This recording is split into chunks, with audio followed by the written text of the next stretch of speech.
Olá, galerinha, tudo bem com vocês? Eu sou a professora Bruna e hoje nós começamos mais uma das nossas conversas. A nossa conversa de hoje é sobre argumentatividade. Eu vou compartilhar com vocês os slides e aí a gente vai conversando a respeito deles, tá bom? Vamos pensar, primeiro, que a argumentatividade é uma capacidade que todos nós, usuários de uma determinada língua, somos provocados a usar nas nossas situações cotidianas. Há várias situações em que nós precisamos mobilizar nossas capacidades argumentativas para que nós tenhamos êxito diante daquilo que nós pretendemos com o nosso texto. Seja esse texto, quando eu falo em texto aqui, eu estou pensando num conceito mais amplo de texto. Esse texto pode ser um texto escrito, pode ser um texto oral, pode ser uma mensagem de WhatsApp, pode ser uma fotografia, um meme, enfim. Então, quando eu penso nesse texto numa concepção mais ampla, seja qual for o nosso texto, ele terá uma intenção comunicativa. Eu escrevi esse texto, eu estou usando esse texto, compartilhei esse texto, estou falando isso com determinada intenção, com alguma intenção. E para que eu atinja essa intenção, eu preciso mobilizar a minha capacidade de argumentação a respeito daquilo que eu quero defender. Então, em diversas situações do nosso cotidiano, em diversas práticas de interação social, nós somos obrigados a empregar a nossa capacidade de argumentação. Bons exemplos de situações cotidianas em que nós empregamos a nossa argumentatividade são, por exemplo, no caso de uma vendedora de lojas. Se ela quer bater a sua meta de venda de produtos, ela vai precisar argumentar quando o cliente chega, ela vai precisar abordar esse cliente apresentando vários argumentos de que aquele produto dela é melhor do que o produto da loja vizinha, por exemplo. Quanto mais argumentos ela apresenta, quanto melhores esses argumentos forem, maior a chance dela vender o produto. Uma outra situação bem prática do cotidiano, que nós observamos isso e podemos usar como exemplo, é, por exemplo, uma adolescente que quer passar o final de semana na casa de uma colega, na praia. E aí, para que ela possa convencer os seus pais, ela precisará apresentar os seus argumentos, ela pode apontar que essa amiga é uma amiga muito conhecida, que as mães se conhecem, que é um lugar seguro, que ela irá obedecer a todas as recomendações dos seus pais, não irá sozinha para a praia. Enfim, ela vai apresentar esses argumentos da melhor maneira possível para convencer os seus pais de que ela deve ir à casa da amiga. Então, esses dois são exemplos bem simples que eu usei aqui para mostrar para vocês que em várias situações de comunicação, em vários momentos de interação social, a argumentação se faz presente e necessária. Os discursos políticos, discursos publicitários, discursos religiosos, jurídicos e científicos, eles trabalham com base na argumentação também. Vamos pensar em um candidato, né? Se ele apresenta boas propostas e ele argumenta a respeito disso, ele vai ter mais êxito na sua fala do que outro candidato que não apresente essas propostas de uma maneira clara, lógica e coerente. Então, a possibilidade de o eleitor escolher aquele que apresentou os melhores argumentos e convenceu melhor. Certo? Então, por trás dos nossos textos, todos os nossos textos, por trás deles sempre há uma intenção comunicativa. Eu escrevo ou eu falo porque eu quero atingir um determinado objetivo com o meu texto. Pensando nisso, eu vou definir as estratégias que se organizam melhor para que eu atinja esse objetivo. Então, uma dessas estratégias, uma dessas maneiras de atingir o objetivo é adequar o meu discurso ao interlocutor. A pessoa que está me ouvindo, a pessoa que vai receber o meu texto, vai ler o meu texto, ela precisa entendê-lo, ela precisa ter o mínimo possível de entendimento a respeito daquele texto. Para isso, eu preciso adequar a minha linguagem, adequar o meu discurso, para que esse discurso esteja acessível a esse interlocutor. Então, é preciso que esse discurso esteja adequado ao interlocutor. E a gente precisa pensar que o objetivo da argumentação é persuadir o outro, ou seja, mobilizar o outro na direção do meu ponto de vista, do ponto de vista de quem produz aquele texto. Isso é muito importante a gente perceber, porque eu quero mobilizar o outro, fazer o outro mudar de posição para que a posição do outro seja semelhante à minha. Para que eu consiga isso, eu preciso ter um ponto de vista defendido com clareza, né? Que eu chamo de tese. E aí eu tenho diversas estratégias que podem ser mobilizadas em torno dessa argumentação, para produzir essa argumentação. E o sucesso dessa minha argumentação vai depender da coerência com que eu uso esses argumentos e do meu raciocínio lógico, da sequência lógica que eu dou a esses argumentos e a mobilização coerente desses argumentos em torno de uma tese.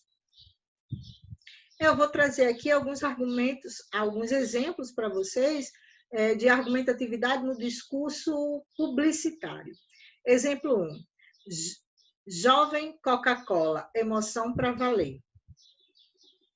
Obviamente que há uma argumentatividade por trás dessa publicidade, porque eu faço relação da Coca-Cola com juventude. Então, eu quero convencer, eu quero persuadir, eu quero vender o meu produto, e aí, como característica do produto, eu digo que ele está relacionado à juventude, por exemplo. No texto 2, eu tenho pode ser bom, pode ser muito bom, pode ser Pepsi.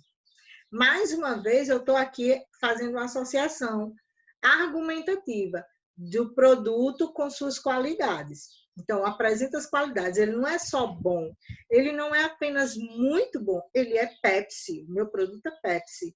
Então, eu faço uma escala de qualidades e Pepsi está no nível mais alto.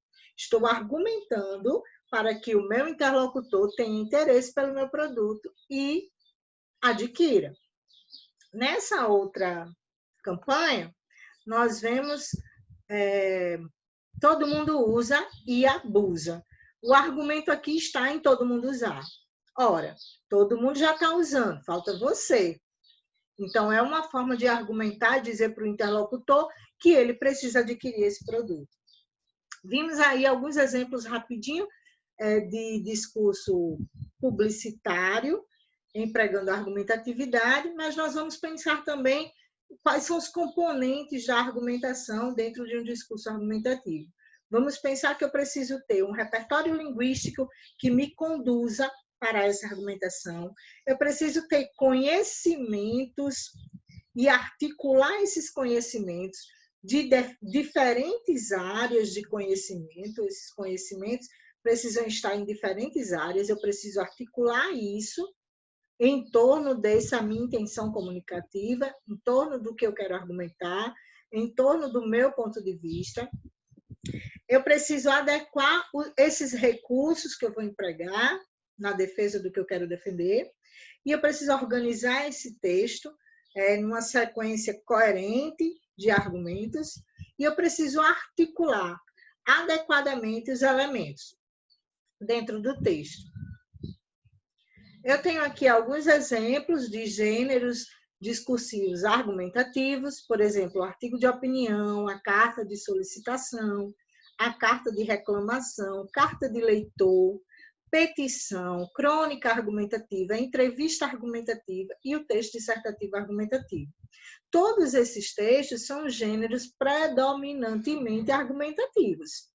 Porém, deles todos, o que nós vamos selecionar para ver nas próximas conversas será o texto dissertativo argumentativo, que é o gênero que nós utilizamos no Enem, no Exame Nacional do Ensino Médio, certo? Então, nós selecionamos aqui o texto dissertativo argumentativo, sabendo que existem outros gêneros que também são predominantemente argumentativos.